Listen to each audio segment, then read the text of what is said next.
Welcome to Wrestling in 60, a show where we present the best matches from around the country's premier wrestling conference, the Big Ten. We begin with our pick at number 7. This is a really interesting matchup, though, now that we have at 149. And this is the match of the night, I'd like to say, Ryan. So far, you got Shane Van Ness, the #1 rated wrestler at this 49 weight class, and Carter Young, undefeated so far.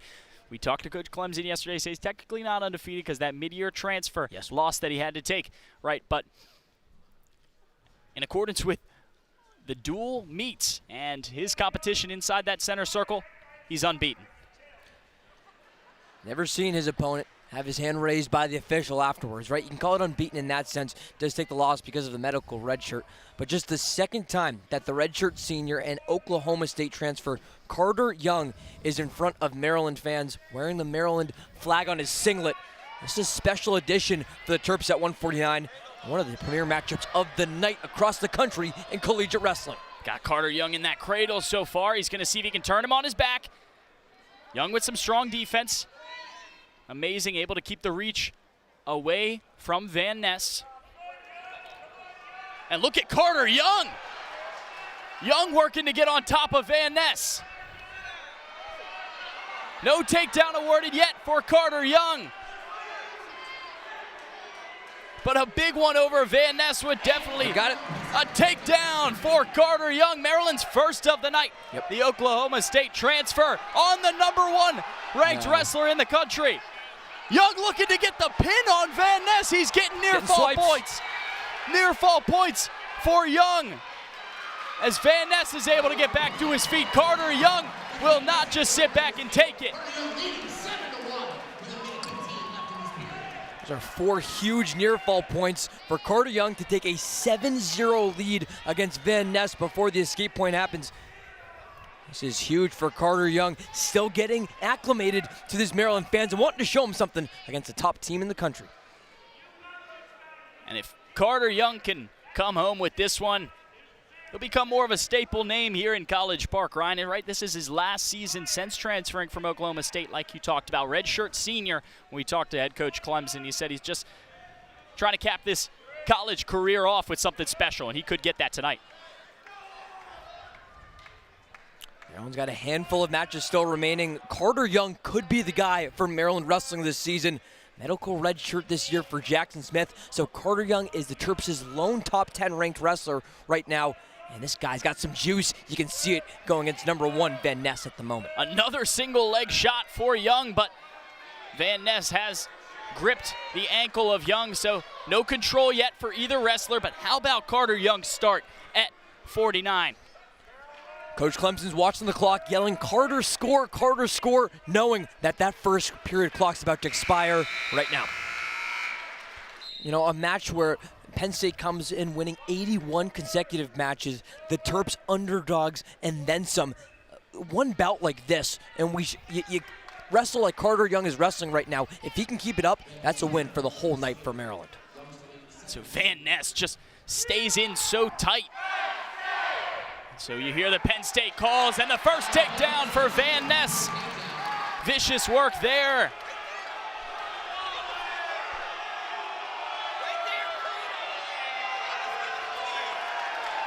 A warning for Carter Young for stalling. So you can see the Penn State fans who made the drive down from State College. They were calling for that stalling warning. Now the takedown for Van Ness. So Van Ness needs no help putting Carter Young back to the mat, and now he takes the 1-point lead. Now a 2-point lead for Carter Young. Against Carter Young for Van Ness. Carter Young gets the escape. This one's as back and forth as it can go, but Van Ness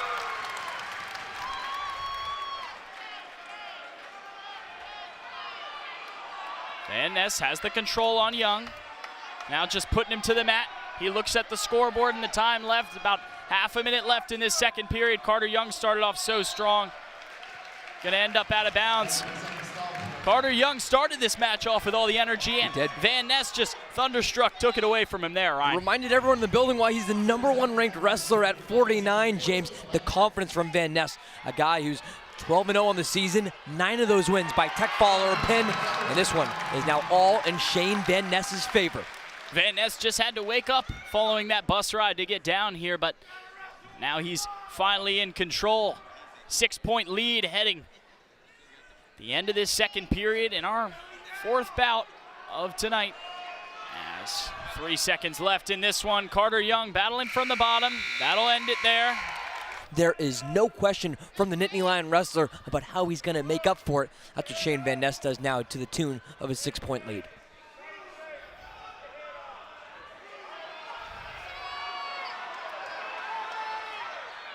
I think they're trying to say he's stalling, and the referee's going to give it to him, but I think it's just the strength of Van Ness pushing the head down of Carter Young to the mat. It's the head and the neck area is where he tries to get all his control from if he doesn't know where to go. And Van Ness has a 7-point lead over Young. Van Ness vipers in, steals another takedown on Carter Young. It's absolute domination at 149. The story tells itself from Van Ness's season so far, undefeated. Shoots in again on Young and will get the 3 points. An 11-point lead now. Quick turn of events has allowed most of those escapes so he can shoot for another takedown after he got his confidence. 24 points though for Shane Van Ness, a guy who has got a couple of pins to his name so far this year. That's the most points he's put up in a bout so far this season. And that just goes to show you the fight and resilience Carter Young is putting up, starting off that 7-1 lead. This is premier NCAA wrestling, a reason why the Big Ten's the premier conference in the sport. You gotta love a high-scoring bout like this one at 49. 27 points now for Shane Van Ness. If he wants that tech fall, he's gonna have to get to 30 essentially, or he's gonna have to get some near fall points. Allowing the escape and then getting the takedown would give him that tech fall. And Van Ness absolutely putting on a display of never give up effort here in College Park as he needs no help knocking off Carter Young, the number 7 ranked wrestler in the country. Van Ness will remain at the top.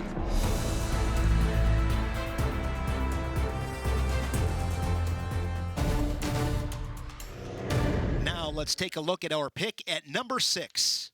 It's just, or I'm sorry, Canada's just been wrestling so well, 13-1 of the year, and that got him his number 1 ranking.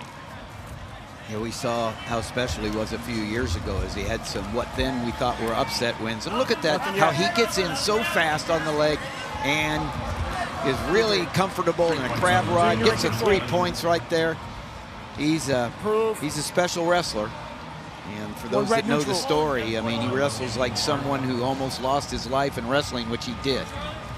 Yeah, he is a guy who had a tumor on his spine when he was a young guy. Didn't wrestle for 2 years. Didn't know if he was ever going to get back out on the mat again. And it's such a cool story to see him back out here. He got treatment at the Children's Hospital in Columbus. And that kind of made him a Buckeye fan. His mom was a national champion fencer for Ohio State, so why not? And Cannon got the clean bill of health, got back out there, was able to wrestle a 2-time Colorado State champion there in Denver, and wanted to be a Buckeye. Tom Ryan said, why not? And it has been a great match right now with Ohio State and Brandon Cannon, because he has elevated his wrestling to the number 1 ranked wrestler. It's so good when you see guys like Cannon, Tim, who have gone through so much and find the success and get back to the normalcy that they desire. Yeah, he was the number 1 ranked. Whoa. Not only did you see that, I mean, that was so fast and so quick. He gets in on a low single, but his cut across to the, and it's just like he lassoed the other leg and gets the 3 points really fast, quick finishes. 1 red neutral or neutral. Yeah, it has been a dominating performance by Ohio State so far. 17-0, they lead it in the team category, and it shows in a lot of the stats here early on. 14-0, Minnesota still looking for their first takedown, and here Millard is in on the legs, and the timely takedown. I think Millard heard the commentary and said, hey, it's going to stop with me right here. Charlie Millard is one tough competitor, almost upsetting the national champion Antrell Taylor last week. He was ahead right till the final seconds. Antrell Taylor comes around and pins Millard with no time remaining. Really turned the meet around for Nebraska beating Minnesota. And so Charlie says, hey, I don't like being in that position. Big takedown, 6'5", and look at the pressure he's putting on Cannon right now. Millard just climbing up these rankings from the showings he's put on in Big Ten duels the last couple of weeks. There's the escape. Yeah, he got in a tough hold against Taylor, and you know, he got on his back with 2 seconds left to go in the match. He was pinned, and you said he's going to learn a lot from this as they go out of bounds. What specifically can he learn? And Cannon did kind of reach for that left leg where he has the brace on that left knee. He was limping a little bit at the end of the first period. We'll keep an eye on it here in the second in a 7-5 match between these two. Millard is up and out. Millard is 1-3 in ranked matchups this season. His lone win came against Cannon Webster of Illinois, and he almost had Antrell Taylor, like we've been talking about. Yeah, the match against Webster, I was there, I was watching it. He had a nice takedown, and so he was up 3-1. He was in on another takedown, looking like he was going to go ahead, but they hit heads, and Webster was concussed, and he's been out since. I think he was expected back this weekend, so that's good news for Illinois. But when Millard can keep it close going into the last period, you know, he's got the shape, he's got a pace, and he puts the pressure on you. So he's feeling pretty excited right here about being in the situation he is, especially when he was behind 6-1. There's another shot to the outside, fended off, brought up. Nice job, underhook by Cannon. Millard feels like he's starting to close the gap on the best wrestlers. He's feeling it. He knows he's good. He's starting to prove it. Oh, that low ankle shot. I mean, how low can you go? That was awesome by Cannon right there. Really nice execution. Easy. Made it look easy.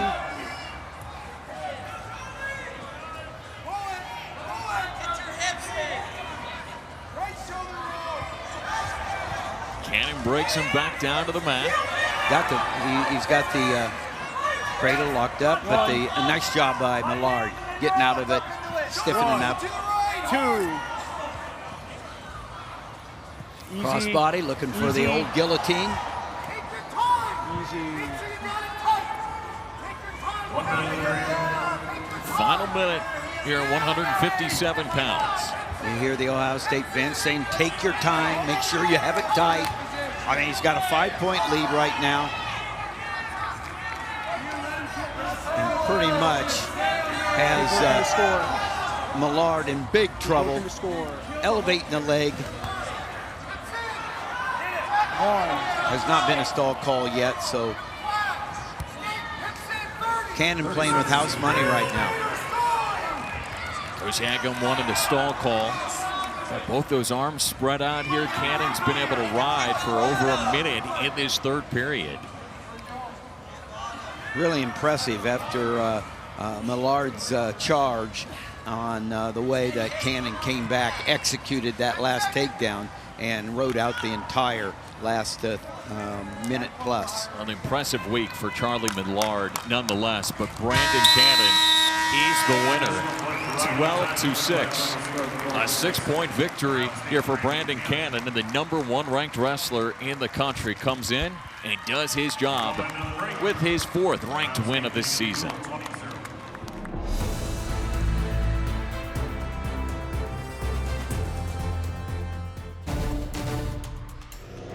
Now let's take a look at our pick at number 5. So much either. Shot there as I talk about it, deep in from Allred at the edge of the mat.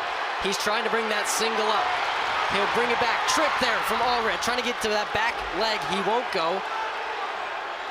Brings him back in. Allred. Fishback gets to that ankle. Not a bad defense there from Dylan Fishback. They have 28 seconds. And that is going to be called potentially dangerous on Allred's knee. for Fishback. Fishback taking his time back to the center. 25 seconds, short time here, 1-1. Sudden victory, Allred and Fishback.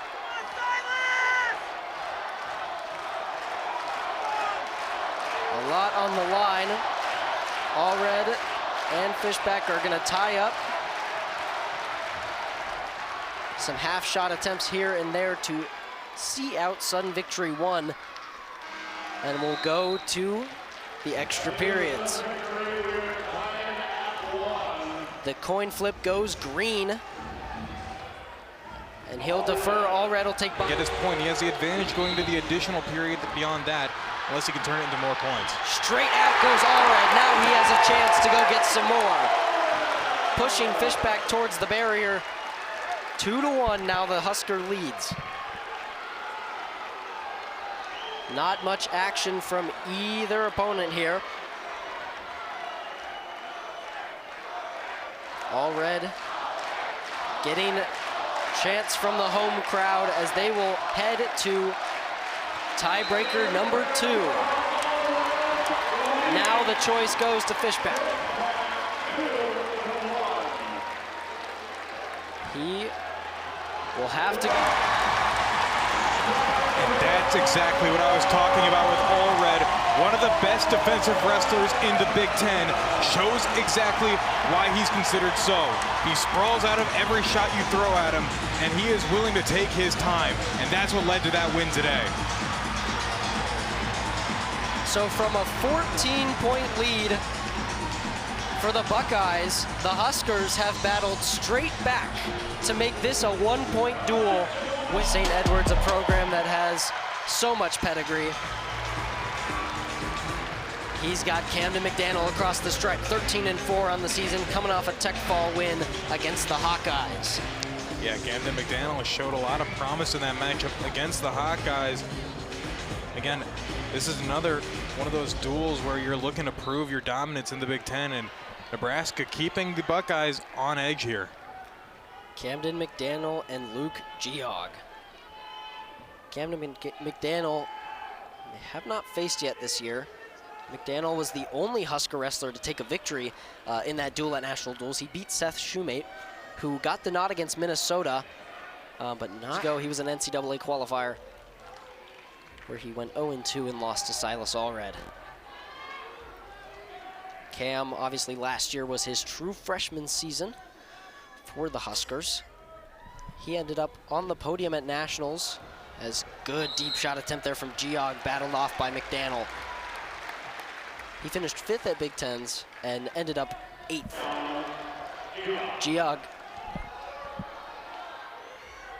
Geog made big strides, as did a couple of wrestlers on this lineup.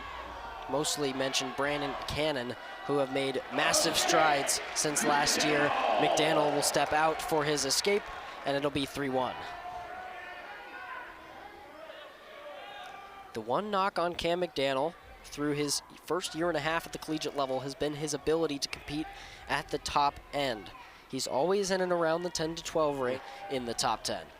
You know, and looking around the wrestling community, WrestleStat had some things to say about the top Big Ten 197s, and a lot of that was assumed that obviously at the top end you're seeing Penn State, but then Cam McDaniel hangs right below, and Cam McDaniel's putting together such a strong campaign. Deep shot there from McDaniel. He's going to chase around at the edge of the mat and get his 3 back.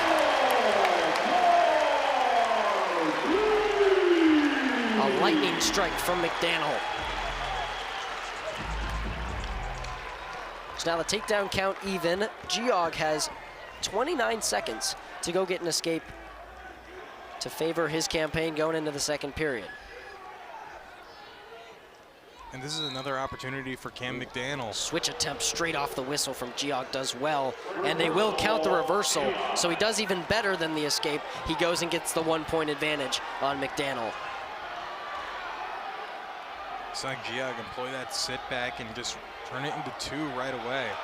Sit back switch combo works when you get it right, and McDaniel able to grab his escape to even it up at 5 after an action-packed 197 first period. Luke Geog St. Edward's High School grad. Here he is on that 2021 team. Another member, Patty Gallagher.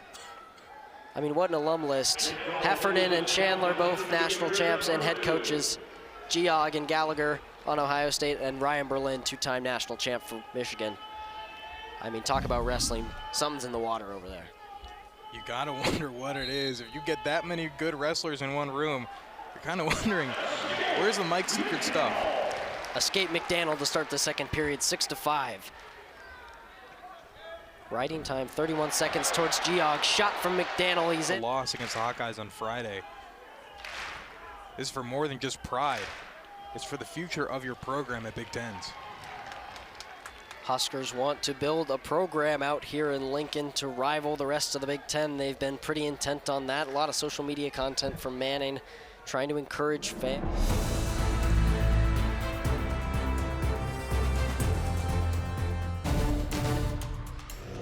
Now let's take a look at our pick for number 4.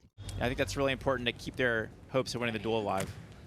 One Venadia unable to win. Maybe brother Venadia can get a win. It would be for the other side here, as Ben Venadia is having himself a great season. He really is. You can see how he comes out really good at getting to his hand fight initially. Good outside tricep tie. Really good adjustment there. Kind of a push single with the left hand.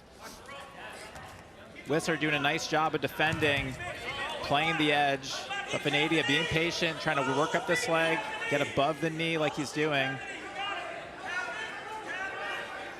He's got to be really methodical in working through this position. Whistler continues to do a nice job, but Venadia looking for that far ankle, and he gets it and secures the three-point takedown to take the early 3-0 lead. I like he took his time there. Like he had most of it complete, but still had to finish it off. Yeah, and I think a lot, I mean, in college wrestling, a lot of these guys can get 2 leg attacks. What happens after you get it on the leg is where folks really separate, and in that single leg position in particular, you have to be so methodical in keeping your grip tight to the leg, working up the leg towards the hip, and then progressing across to the edge.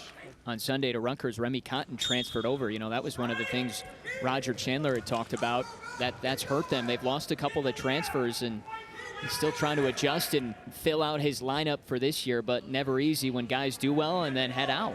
Yeah, and that's one of the challenges in the current landscape. You know, finding some of these late bloomers that come to your program, you coach them up for a year or two, and then, you know, the rest of the national scene takes notice and they can keep getting recruited. It just makes it really difficult for a lot of programs, and that's what I think is so unique about Purdue. I mean, they had such a great core last year.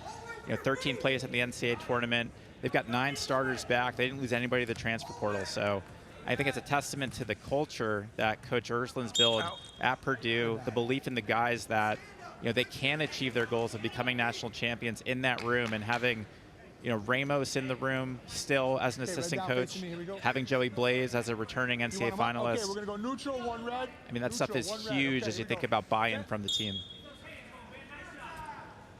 Well, it's been all Purdue here to start this duel, and look at this, Venadia getting in on a leg again, seeing if he get a second takedown. Whistler does get the escape, and there it is. Just great drive forward right there to finish that off. Yeah, really good job. And again, you'll see when he gets in on the single, he's got his hands split, which is different from, I think, what a lot of folks learn early in their careers. And, you know, if you can get that inside hand above the knee, get that inside shoulder into his hamstring, you're isolating that hip, and it just makes it so hard for that bottom guy, or I guess, you know, defending guy in neutral, eventually bottom guy, to keep separation and fight off the leg. So really, really solid work by Venadia in this first period. The redshirt senior out of Brecksville, already with 5 ranked wins this year. He had 18 victories a season ago, and they were, you know, a lot of people at Purdue saying he was potentially snubbed. They thought he was going to sneak into the NCAA tournament a season ago and just missed the cut. Got injured last year, 9-5 season, but they absolutely love him in the wrestling room in East Lansing.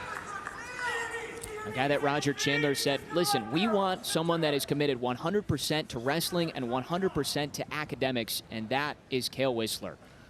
Yeah, and I mean, those are the guys that you want, you know, having the most success and sort of dictating the culture of your team. And you know, he's been an awesome representative of the university since he stepped on campus.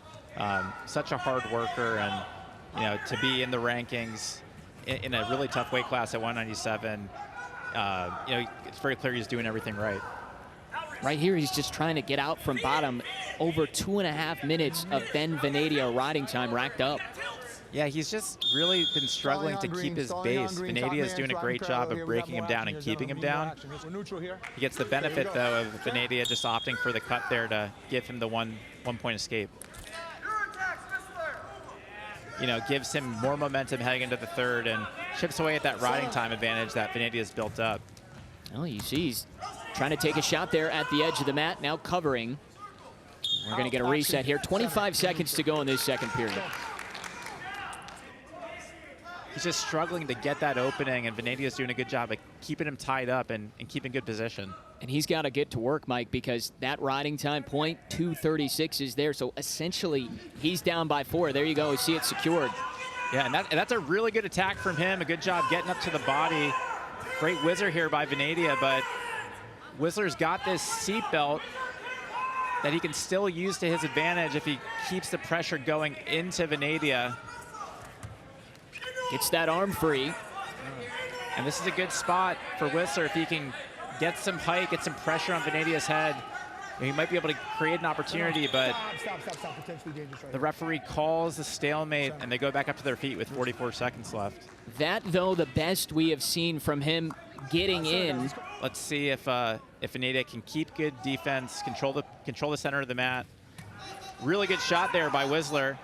Probably the best one of the match so far. Let's see if he can work up above that knee, control that far side, and he does. It's an immediate release. With the escape, he's now down by 2 effectively, so a takedown could win this match for him. Really good shot. Wow. Amazing takedown from Whistler. Whistler in this third period has just come up with a ton of energy, and he's in front. And Whistler, a guy that they say is tremendously coachable, fights all the way to the end for the comeback victory. What an amazing performance for Whistler, and a great shot of adrenaline for this Michigan State Spartan team.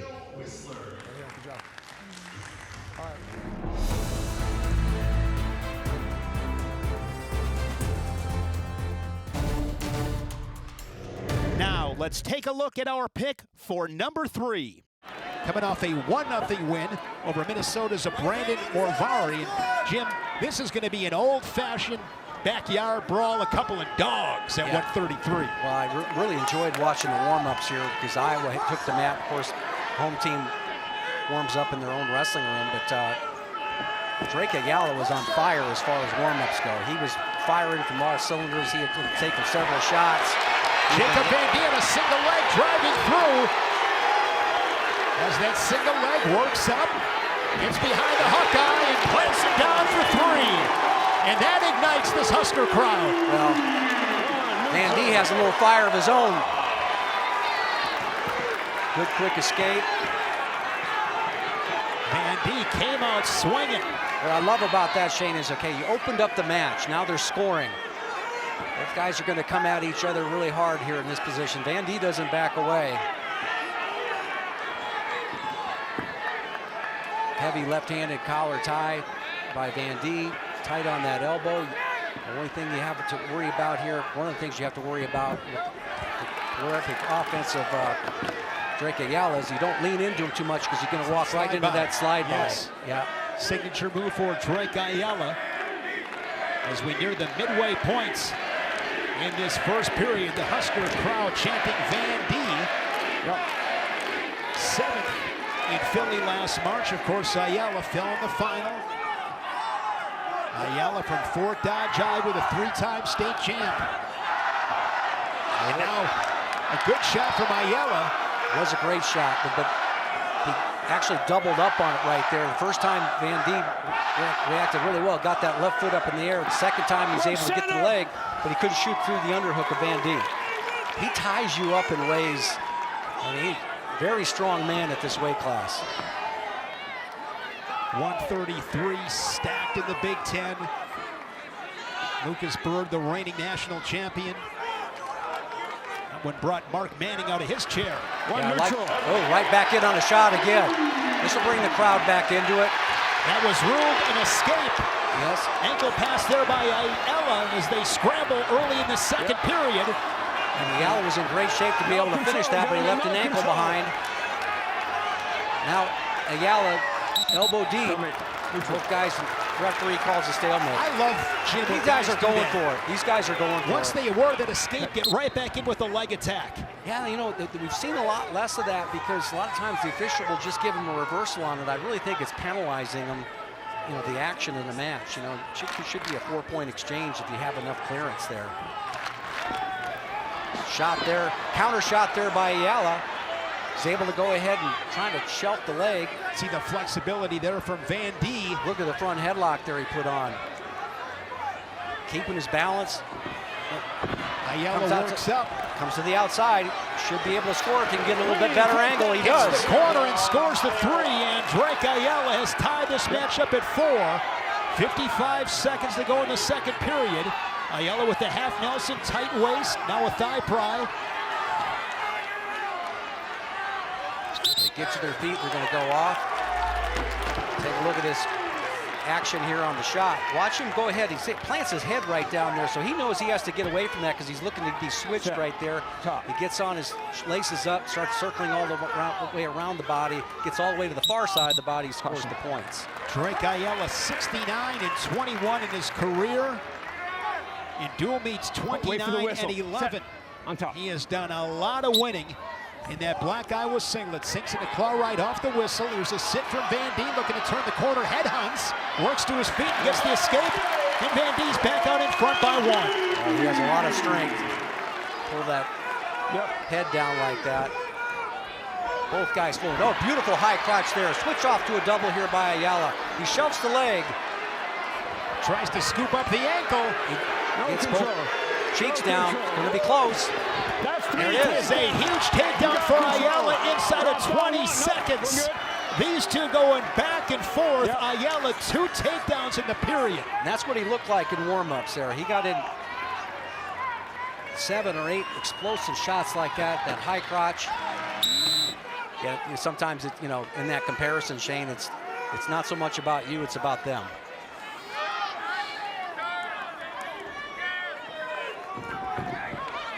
Shot attempt there by Van D.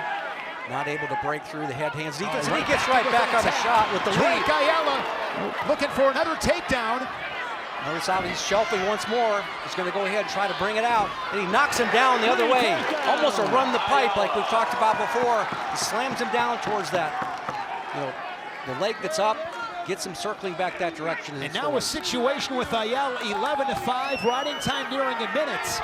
Good call, Shane. And we'll see if Ayala will cut him because he's been magnificent on his feet. A lot of time left. 3 takedowns for Ayala. 1 minute remaining in the third period. Riding time over 60 seconds, so he's essentially, at the moment anyways, up by 7. I think this is going to get settled by probably Van D coming up and reaching for that head. And keep in mind, Van D scored the first takedown. Since then, it's been all Drake Ayala. Action! Hawkeyes got a win from Joey Cruz at 125. This is exactly what I would need. And a packed house here in Lincoln. Well, I think the best thing that could have happened in this match for Drake Ayala is basically that first takedown. Give up that first takedown. Now you exhale and go out on there. Not really woke him up, but just got out. It just felt freer, you know. Sometimes in those 0-0 scores, you don't really get the best of yourself out of there. But you know what? This has been the best we've seen Drake Ayala so far. Gave up the first takedown, but roared back, and with the riding time points, it will be a 12-6 decision for Drake Ayala at 133. Evens his record on the season to 5-5. And that's a big win for the 10th ranked 133-pounder in the country. Timeout on the floor.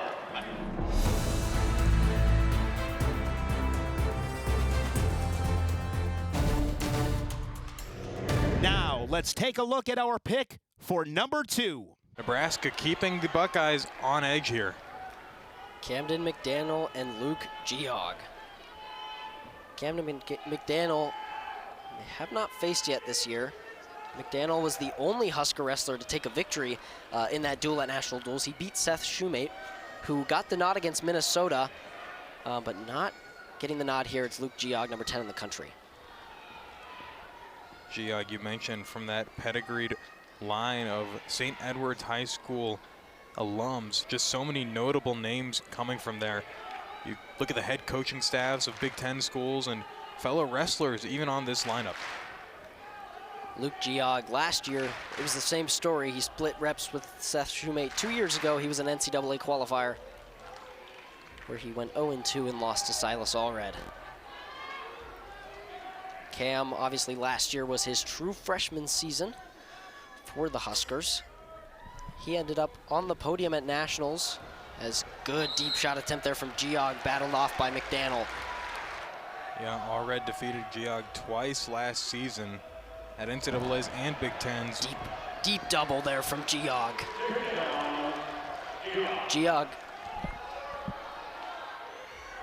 Geog made big strides, as did a couple of wrestlers on this lineup. Mostly mentioned Brandon Cannon, who have made massive strides since last year. McDaniel will step out for his escape, and it'll be 3-1.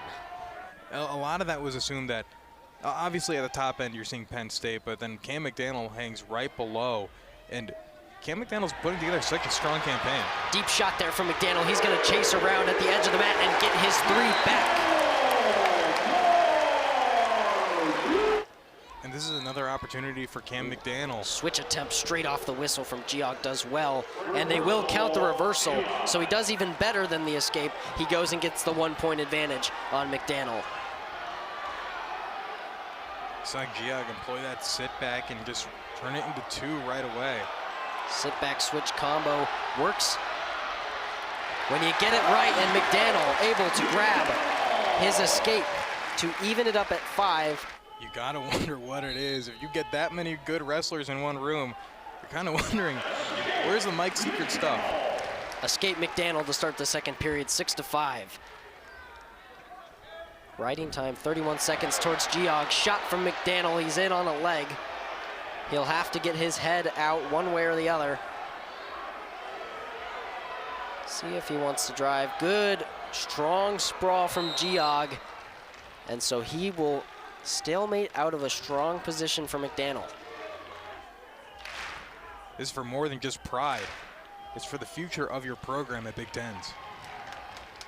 Huskers want to build a program out here in Lincoln to rival the rest of the Big Ten. They've been pretty intent on that. A lot of social media content from Manning, trying to encourage fans and students to come out to matches. Try to become an established program like Ohio State is. A win here would be interesting in how that shakes down. But Ohio State, you got to think, still has the advantage being the number 2 team in the country, even though Geog trails 1 point. He will get that opportunity to get it back.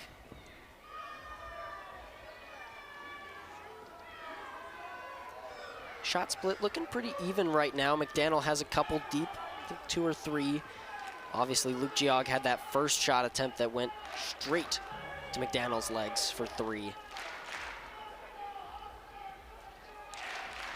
They've kind of slowed down the pace here. I think both wrestlers trying to save for the third period. Shot attempt from Geog will run right off the mat. He's still deciding. What is he gonna pick? He's gonna pick neutral. McDaniel's gonna try and go to his shot, so he's not gonna waste any time, and he's gonna go try and get a takedown. This is what it's all about. It's 0-0 again going into this third period. You got to think the next one to get a takedown wins. Deep shot there from Geog. Sprawl from McDaniel. You got to start thinking about whether that reversal for Geog is going to come into play and if that'll be the decider. Obviously, McDaniel tied it up with that escape, but deep attempt there from Geog. Try and get to that outside low single. Won't go. Both of these wrestlers really quick for 197. Yeah, you kind of look at the speed and strength that these guys bring. It's those heavy ties. You're clubbing on the back neck. It really eats away at you, but they snap down into their shots so quickly. Shot fake there from Cam. 1 minute, 5 seconds to go. 6-all for Geog and McDaniel. Another tight match. This is exactly how both coaches knew it was going to be. Double attempt from Geog. McDaniel able to turn it into a front head attempt. And he will reset both the wrestlers, Geog and McDaniel. 45 seconds. The top end of this duel was going to be very close. Deep double from Geog. He's going to try and get up. Big sprawls from McDaniel. He's got him on his tiptoes, and McDaniel does well to get out of that. And a reshot for the Husker. Now in crackback. He's going to try and step over that far leg. If he can do that, it'll be 3, but nothing yet. There, an attempt. Crotch lift from Geog stabilizes. Geog's going to try and come around to that far ankle. Still nothing yet. 20 seconds. McDaniel's going to try and come through and hook that leg. That's 3 points on the edge of the mat for Camden McDaniel to take a 3-point lead with just seconds to spare. You got 1 second if you're Luke Geog. You're hoping for a miracle. No stall call for either wrestler, and he's still on bottom. Now they've reset it to 5 seconds. And what a series for Camden McDaniel. And Geog admits defeat. McDaniel gets it done at 197 pounds to give the Huskers the dual lead from the death. They have seemed to slide on back. And this is a totally different duel now.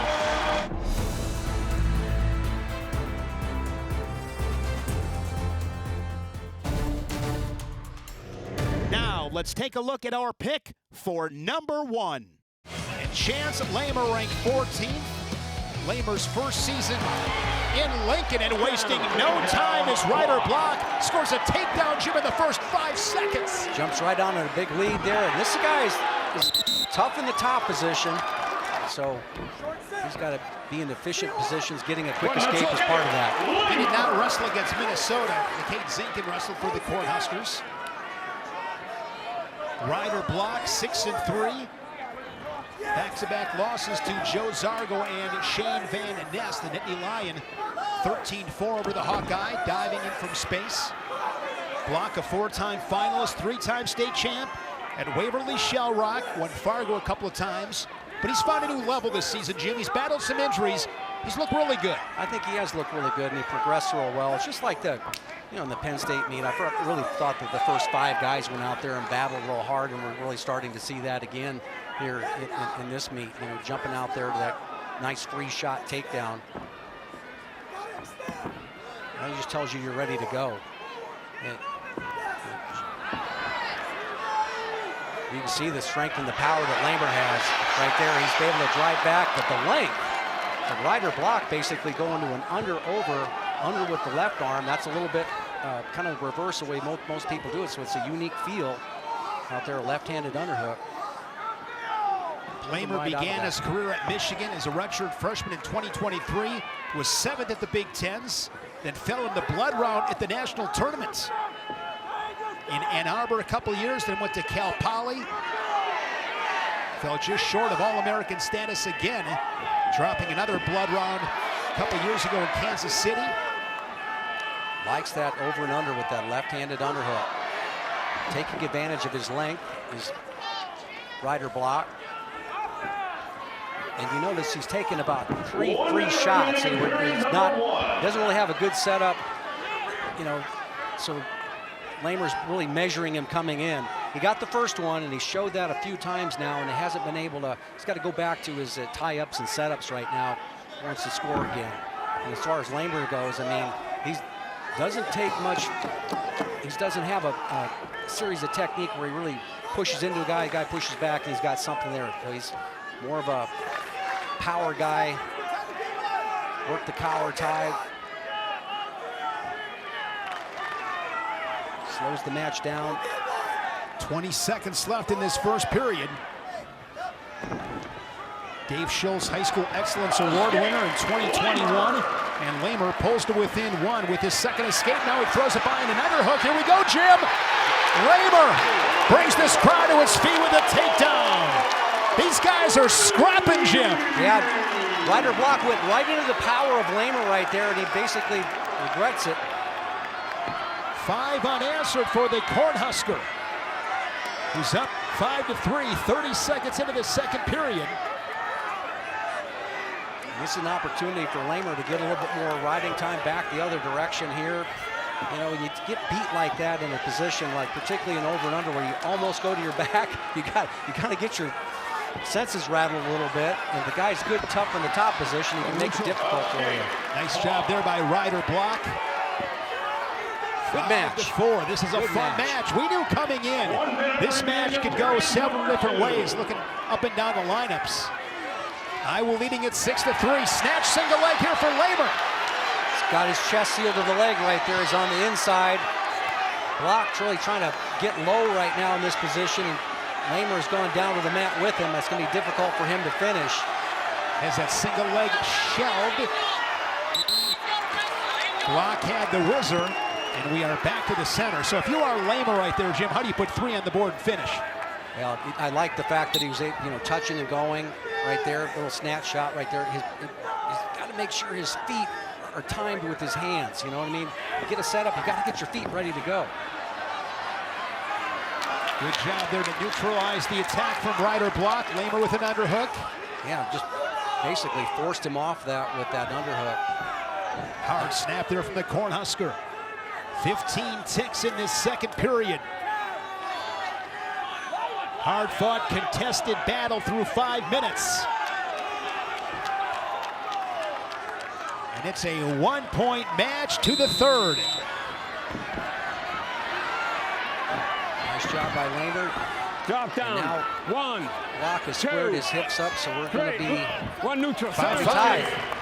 We want to hear from you. Triple header tonight, Friday Night Wrestling. Hashtag Friday Night Wrestling. Who are you watching with? What are you eating? What are the dogs doing? Little kids in their singlets and headgears. Well, we heard from the bathtub dogs. Yes, we did. National anthem. They sang the national anthem, did a nice job. Here's Ryder Block looking for a takedown and the lead. Great opportunity here. Got himself on the inside of the leg. He's just got to keep on bowling his hips in. All right, nice sweep right there and cover properly. Into a cradle, Jim. Ryder Block has Lamer on his back. It's 6 for the Hawkeyes. I'll tell you what, finishing on the inside of the leg like that, just beautiful. Going right into the cradle. Ryder Block.